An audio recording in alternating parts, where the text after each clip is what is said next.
It's been sitting a while, waiting for some love. Hey, Jim. Well, I got a notification today that my transmission components that were sent to England for this beautiful Mercedes should be back tomorrow. So that's a good sign, and that means I'll be able to hopefully, assuming they fixed it right, be able to put the Mercedes transmission back together if I can remember how, and I might be able to do that tomorrow. Actually, it says it's going to be delivered tomorrow by the end of the day, so I probably won't be able to do it until the next day.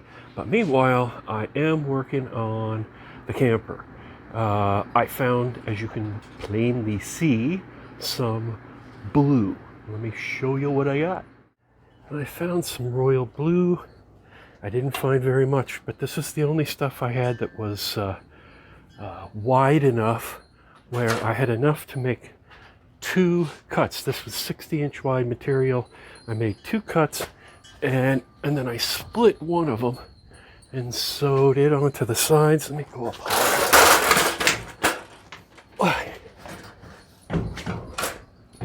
So I split and sewed half on each side, and that way my top section is all one piece. The problem is that's all the blue I have. So sure, I could order more blue, but I have this big roll and some white and gray, and of course some clear vinyl. I really don't want to buy more fabric. The fabric's pretty expensive, and I have some here that's free, so I should just figure out a way to make what I've got work and not spend another couple $100 buying fabric. Not that it really matters, but that's the efforts, to try to use what I've got. So this thing, it's fitting pretty good. You can see how the frame's going, and I ended up putting a screw in 2 places on both sides here, because I wanted originally just to have the fabric hold the frame down and have it just be floating in there. Then I started thinking about what happens if I get exposed to a heavy snow load. Then it would probably push the frame out flat, and if it didn't have anchors on the sides. So I went ahead and put 2 screws in on each side. And now when I'm looking up here, I replace, I think I'm going to go along and mark where every rib touches it, and then I think I'm going to sew a little shape in here so it has more of a fitted, like, see when I pull down on it, you can see where it kind of curves down. I think if I sew a little shape in here, it'll kind of go like a covered wagon and create actual pockets for every one of these ribs, and it'll help hold the rib and make the fabric happy in all of those spots. Because like when you put your fingers around a handle grip that's got the carvings for where your fingers fit, and your fingers are real steady there, I think if I make it shaped a little bit like that so it fits around each one of the ribs, it'll help it be a little more stable in wind on the freeway. It won't get a harmonic vibration going so much and flapping, because it's actually shaped around all of the ribs. Hey, I'm an engineer, huh? That's how I think it's going to work. And everything is just a little bit too small on that, so I'm going to have to add material to pretty much all the edges. Eventually, on the rear, on the tailgate there, I'm going to have to add, a whole flap back there. I don't think I want a window in that or anything, but I have to actually extend the edges a little bit to get them to come all the way around. And I'm thinking, how do I want it to close on the sides? I think the best bet's going to be probably a zipper with a little flap over it to keep water or rain from pouring in. But we'll have to see. I'm going to dig around and see if I have any zippers laying around here that I might have to actually buy, because I pretty much have to have it zip shut so it doesn't leak too terribly. And then I'll probably have a couple of flaps or straps hanging down inside, so when I undo the back cover, I can then roll it up, and then there'll be a strap there where it'll come around and hold it up, and then there'll be a pad of Velcro, probably the loop part of Velcro on the top, so I can just go pop and it'll hold it rolled up. I can probably even drive with it rolled up, I would imagine. We're going to find out. In order to make the marks on the inside of this, I'm going to use this. It's kind of like crayon. I also sometimes think chalk works pretty good because it comes right off, but this is actually more like a waxy thing, and it glows in the dark. So if you make little light, and it doesn't really show on the fabric very much. I mean, you can see them, but if you really want to see them, turn on an ultraviolet light and this stuff jumps out like crazy. Also, a fun thing to use on the walls of your hippie den. You can do all sorts of drawings on the wall with this, and you can't really see them, but at night, if somebody turns on a black light, all of your crazy artwork pops out of the wall. Good to know for Halloween coming up. Let me make some marks in here. Okay, well, after some great consideration, I've decided that before I start doing any of my little shaping along here between the ribs, that the first order of business would be I should build the front wall here. And since I don't have any more of this blue fabric, I kind of looked at my blue stripe, and the blue on the stripe is different than the blue here. This is a little darker, more of a navy-ish type blue. That other one's brighter, so it looks pretty weird. So I've decided to use this gray and white stripe, and I may end up actually painting the whole thing to look all dirty and nasty anyway. But anyway, I'm gonna sew, because these are only like 44 or 45 inches wide, so I've cut a couple of pieces and I'm gonna sew them together where they meet at the center, and then I'm gonna unclip the fabric from around this front rib up here, flip it out of the way, and then I'm gonna clip my front wall on there, and then I'm gonna use I did find a piece of like a tailor's chalk here, so I'm going to use either the tailor's chalk or this wax marker here, and I'm going to go around and mark exactly the shape of the front, and then leave a bunch of extra hanging down in the bottom, and then just cut with maybe like an inch extra all the way around this shape, and then I will replace, or maybe before I even take this blue part off,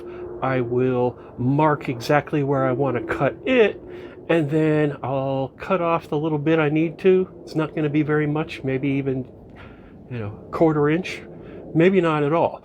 I know I need to take a little bit off on this side, but that way when I take this whole thing back off and I have my front wall piece, I can turn it inside out and sew them together, and then in theory, when I bring it back out here and put it back on, it will fit around there. And then once I have the piece sewed in and it kind of works, then I'll mark where this door opening is, this window opening.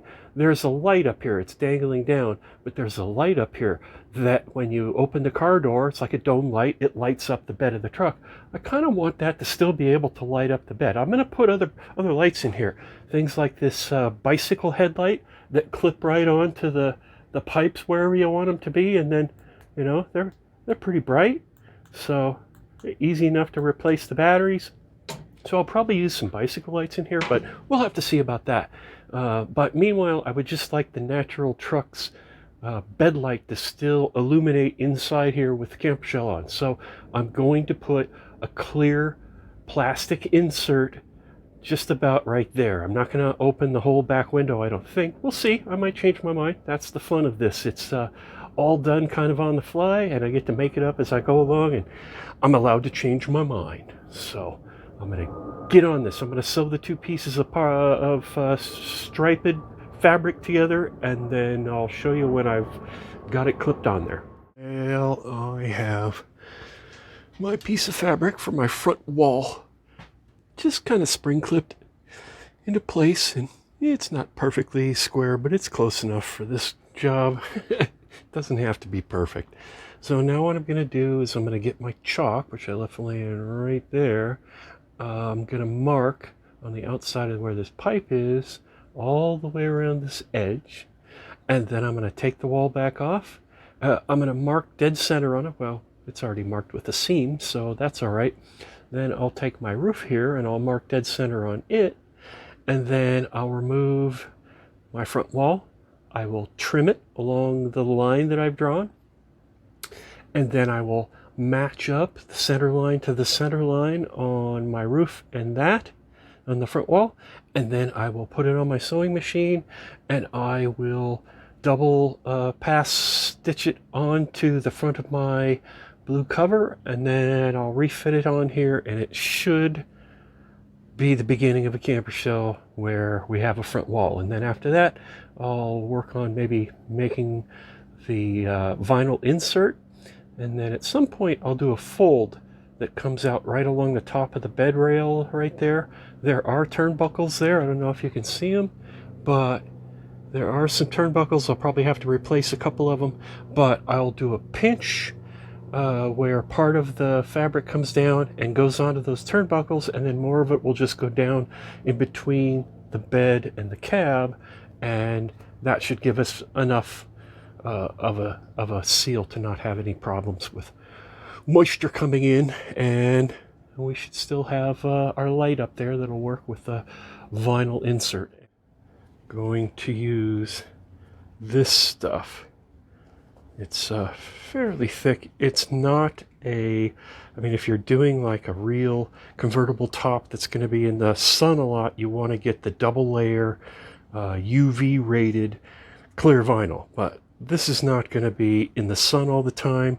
It's up there on the back of the truck, so I don't think I have to go to the expense of buying a special convertible top back window. I'm just going to use that regular old heavyweight clear vinyl, and that should be good enough. Oh, it's getting dark again. So I did get the front wall installed, but that's about as far as I'm going to get today. You can see I've still got it kind of clipped here, but I have sewn in this back wall panel, and it seems to fit around there pretty good. And now I have to, of course, work a little bit on the cutout for the window, and then the tie down for the bottom, and that'll all take shape. It's really not that hard. It just takes, you know, a little time to run the sewing machine and all that. And I am using UV protected thread that is marine grade thread, so the thread shouldn't rot away. And it seems to be working out okay. And you know, I'm going to completely work this end of the whole thing to completion before I start working on the back end here. And that way I'll know exactly how it's going to fit up front there.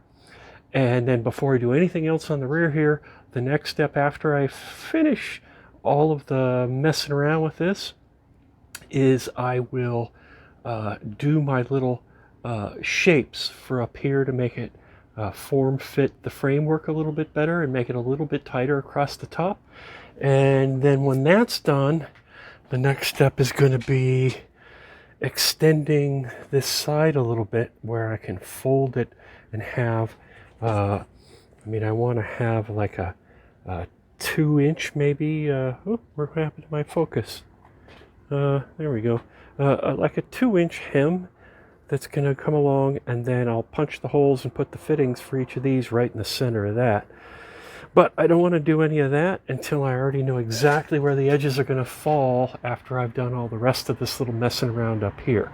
So I'll probably finish that front wall, make it all tie down, then do my little shaping maneuvers. Then I'll probably come along and do this whole side thing and actually do the hems and the turnbuckles.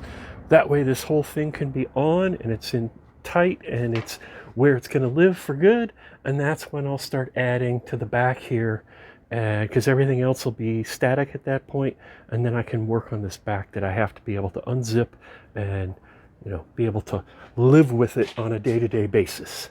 So hey, making progress, and hopefully tomorrow I'll get my Mercedes parts, and then we can be disappointed when that fails again. Not that I'm predicting the future, but I know I should ask Daryl, but I'm not gonna, because I'm not gonna like what he's gonna say. Thanks for watching.